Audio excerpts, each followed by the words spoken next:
After authorities had warned for several days of an impending eruption, Hawaii's Kilauea volcano delivered Thursday.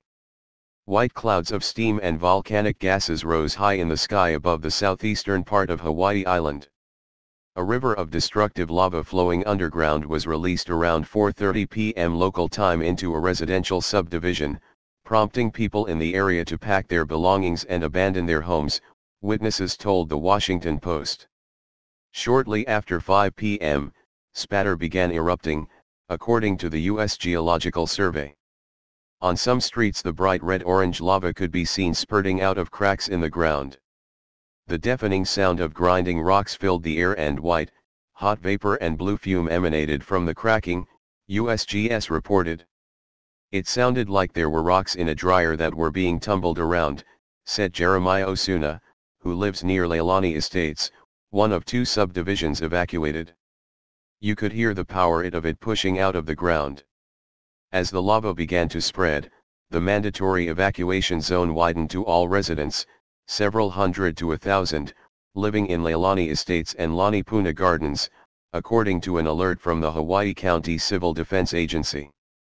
The subdivisions are located in the district of Puna, about 25 miles from Kilauea itself. Less than an hour after the eruption began, wailing warning sirens joined the cacophony, Maja Stenbach, a resident of Leilani Estates, told the Washington Post. A state of emergency was also issued by the County of Hawaii's acting mayor, and Governor David Ige activated Hawaii's National Guard to help with evacuations, Hawaii News Now reported.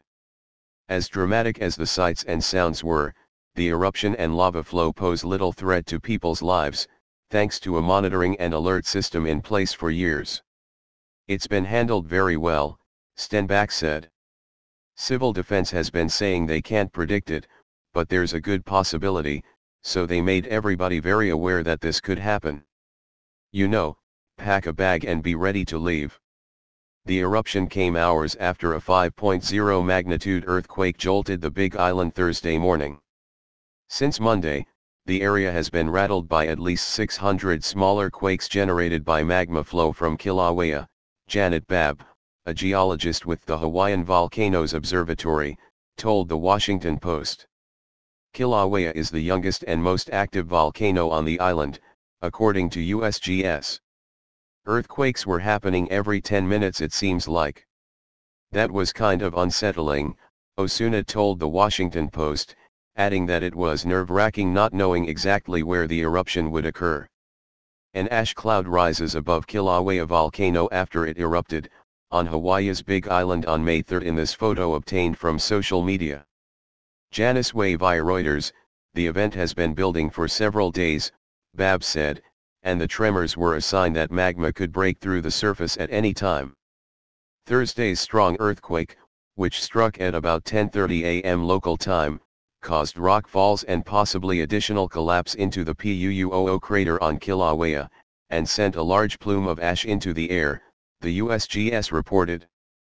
The collapse began Monday as magma, which supported the crater, moved out and down the rift zone, triggering the quakes, Babb said.